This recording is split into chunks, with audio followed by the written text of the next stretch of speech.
Good morning. पिछली class में हमने बातचीत की थी रेगुलेटिंग एक्ट की। हमने किसकी बातचीत की थी? रेगुलेटिंग एक्ट की।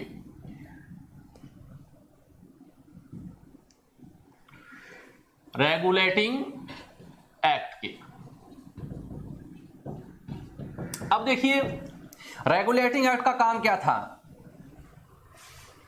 इस एक्ट के द्वारा ब्रिटिश कैबिनेट ने कंपनी के कामों को रेगुलेट करने की कोशिश की भाई, ठीक। और उसने क्या किया, नियम बनाया कि पत्राचार यानी कंपनी लंदन से जो भी पत्र भेजेगी इंडिया में अपने गवर्नर्स को, अपने अधिकारियों को, कुछ भी, यानी कंपनी का जो भी पत्राचार होता है किसी भी तरह का कोई भी, उस पत्राचार को ब्रिटिश कैबिनेट देख सकती है।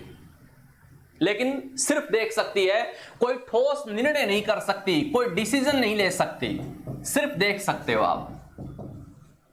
और जब ब्रिटिश गवर्नमेंट ने देखा उन पत्राचारों को तो उनको पता चला कि कंपनी में बहुत कुछ चल रहा है और बहुत कुछ ऐसा भी चल रहा है जो नहीं चलना चाहिए था। जैसे करप्शन है, जैसे कंपनी की मोरालिटी का डाउन होना है, जैसे कंपनी की आर्थिक स्थिति बिल्कुल खराब होना है, जैसे कंपनी का वॉर में उलझा हुआ होना है, जैसे इनस्टेबिलिटी है, बहुत सी चीजें उन्होंने देखी।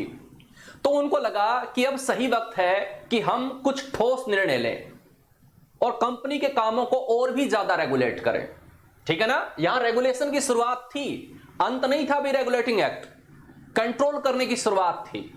तो उन्होंने फिर क्या किया, एक अगला स्टेप उठाया और 1784 में एक और कानून बनाया ब्रिटिश पार्लियामेंट ने, ताकि कंपनी के कामों को और भी ज्यादा देख सके। ठीक है, और उस एक्ट का नाम है regulating act, sorry Pitt's India act. तो नेक्स्ट पॉइंट उठाओ आप और इसमें लिखो पिट्स इंडिया एक्ट ऑफ 1784।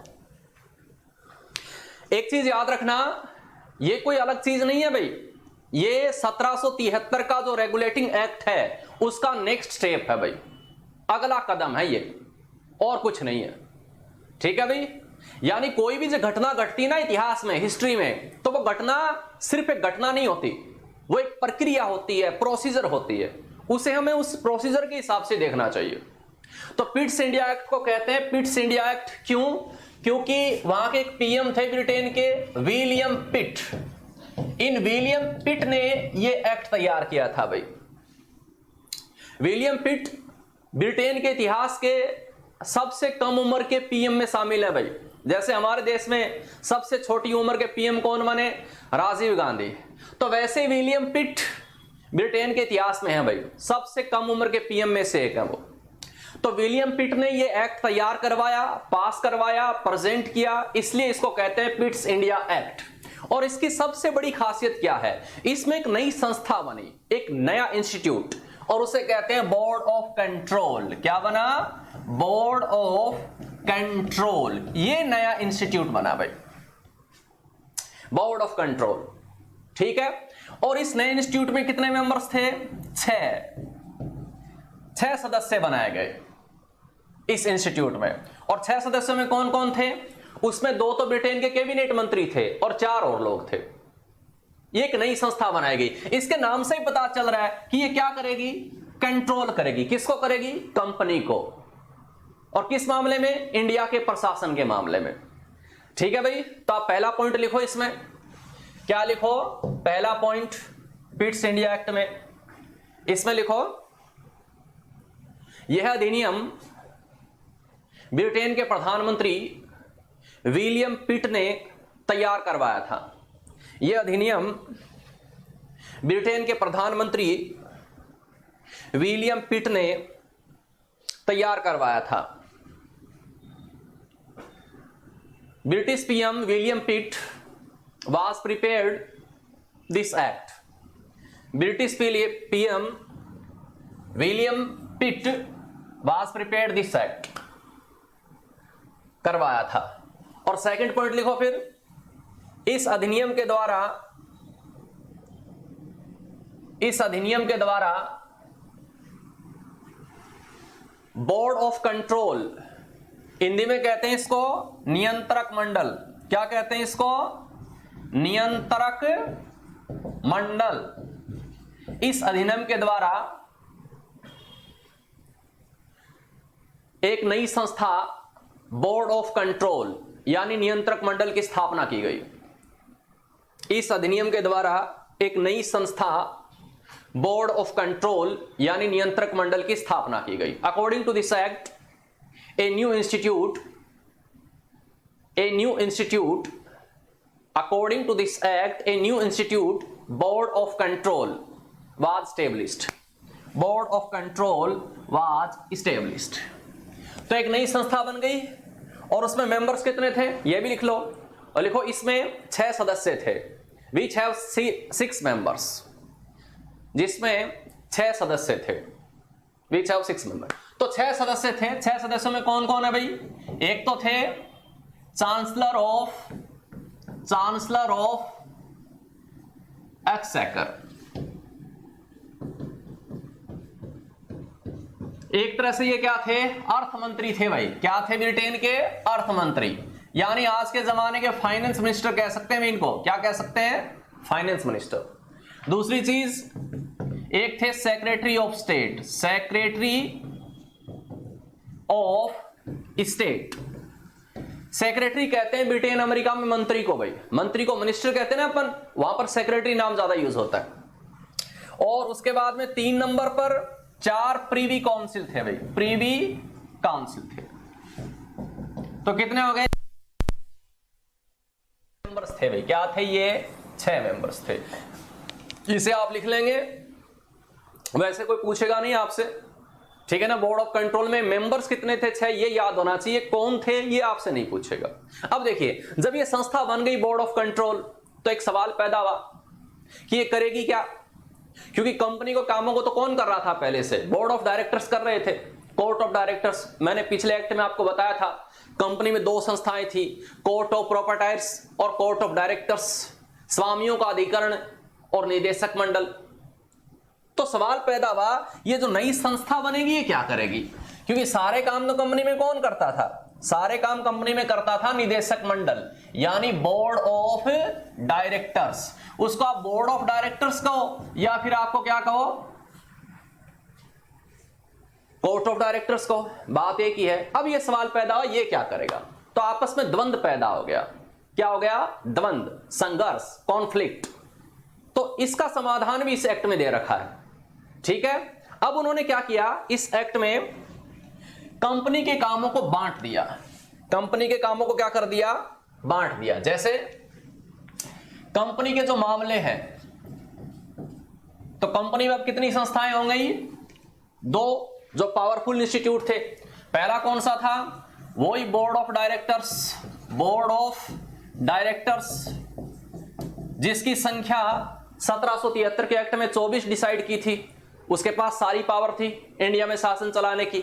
अब एक नई संस्था बन गई और इसको कहने लगे बोर्ड ऑफ कंट्रोल। क्या कहने लगे? Board of control.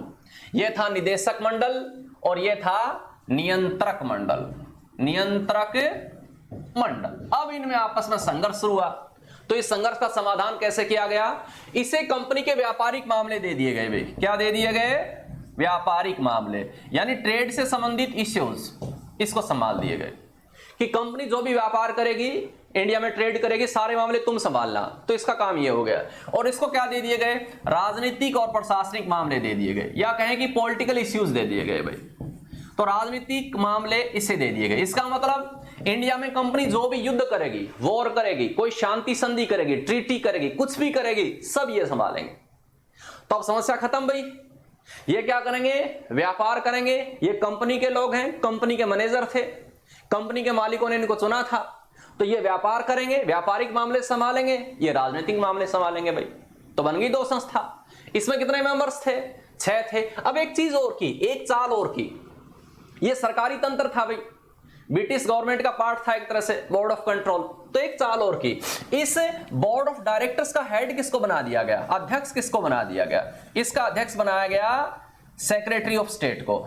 Secretary of state, वही सेक्रेटरी ऑफ स्टेट जो इसका मेंबर था भाई।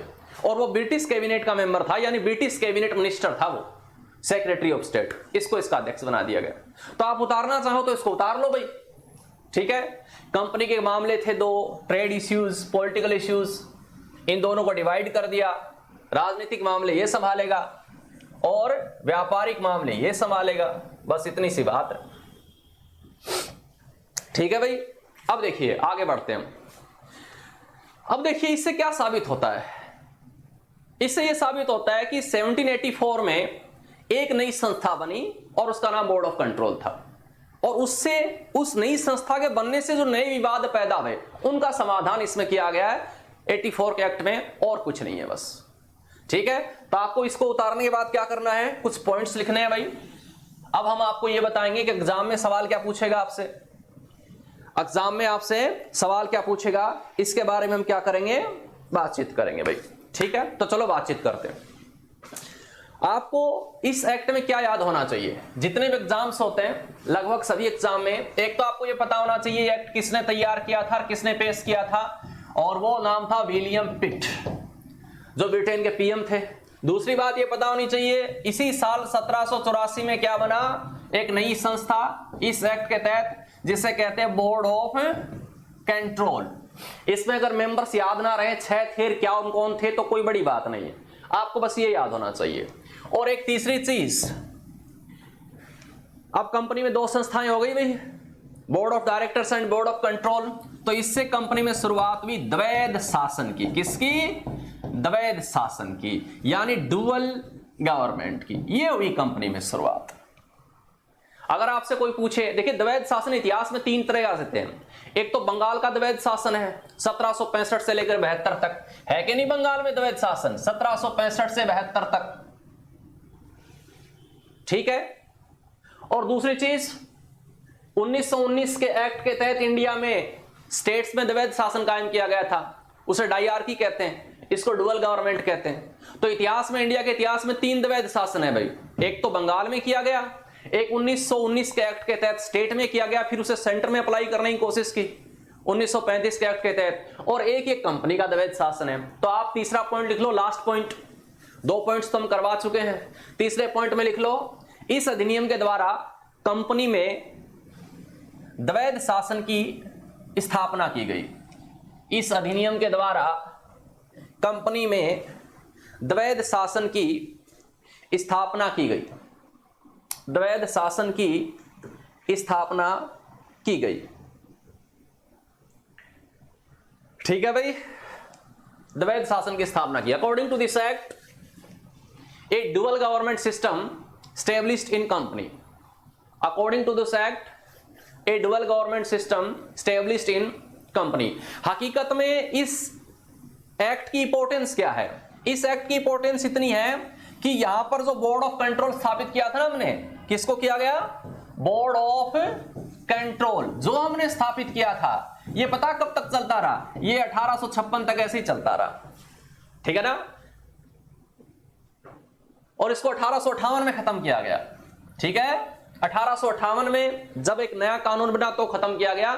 56 तो मैं इसलिए नाम ले रहा हूं, क्रांति की शुरुआत हो चुकी थी, 57 तो क्रांति में चला गया था, ठीक है भाई। तो 1858 के एक्ट के तहत इसको क्या कर दिया गया, समाप्त कर दिया गया।